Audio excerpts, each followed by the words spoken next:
Bonjour, rebonjour. Merci à tous d'être là.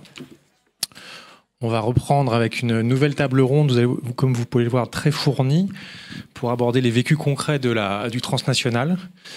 Alors pour reprendre ce qui a été dit ce matin en introduction, si transnational, c'est-à-dire vivre dans plus d'une société à la fois, je me dis qu'on l'est tous un petit peu, et que la question qu'on va se poser peut-être aujourd'hui, c'est la question du degré, et des pratiques qui permettent d'entretenir ces doubles présences, à la fois des voyages, de déplacements de personnes, de biens, d'idées, d'imaginaires qui ont été dit ce matin, d'enfants parfois, on verra de manière très, très précise aujourd'hui, afin de produire des continuités sociales au-delà des distances spatiales, pour reprendre une formule de Laurent Faré dans un de ses articles.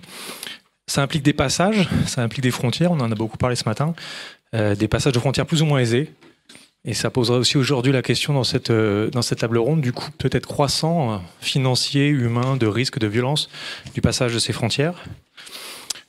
Vivre dans plus d'une société à la fois, c'est aussi être amené à constamment faire des comparaisons entre des manières de faire, entre l'ici et l'ailleurs, entre des opportunités qui sont différentes ici et ailleurs. Alfred Schutz avait dit que l'étranger était un enquêteur, il enquêtait un monde nouveau qu'il découvrait. Les migrantes et les migrants transnationaux semblent être des enquêteurs qui fonctionnent par comparaison, à se poser toujours la question de ce qui est préférable ici, ce qui serait préférable là-bas. Et pour reprendre un terme d'Amélie Grisol, ils sont amenés à faire des arbitrages. Et on va voir ce que ça veut dire concrètement au quotidien de devoir faire des arbitrages, notamment quand il est question d'éducation de ses enfants.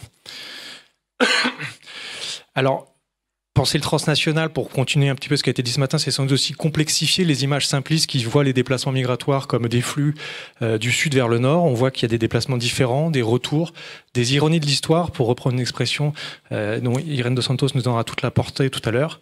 Quand on voit des descendants de colonisateurs retourner dans les anciens pays colonisés pour essayer de profiter de l'essor économique de ces pays. Et ces multiplications de déplacements, cette diversification de déplacements produisent aussi des espaces de présence, de nouvelles coprésences, des frictions entre nouveaux groupes sociaux. Et c'est ce qu'on va voir aussi à travers les différentes présentations aujourd'hui, notamment celle de Jennifer Bidet.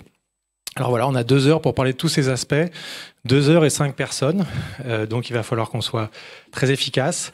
Donc 5 personnes, Jennifer Bidet, Laurent Faré, Amélie Grisol, Irène Dos Santos et Adèle Sutre, avec qui on va sans doute commencer à ouvrir cette discussion. Donc Adèle Sutre est géographe et historienne, membre de l'ERC Lubart World. Elle a travaillé sur les géographies tziganes en Amérique du Nord à la fin du 19e et jusqu'au milieu du 20e.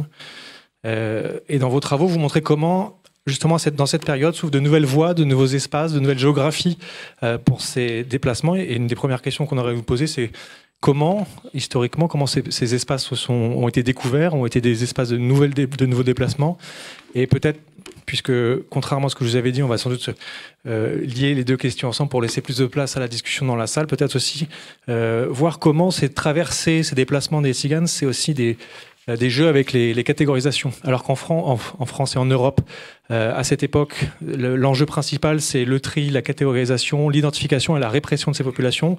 Ils arrivent aux frontières états-uniennes au moment où la question des quotas, la question raciale est encore en train de se faire, et ils peuvent jouer justement de ces catégorisations en train de se rigidifier pour passer les frontières et pour justement poursuivre leurs explorations.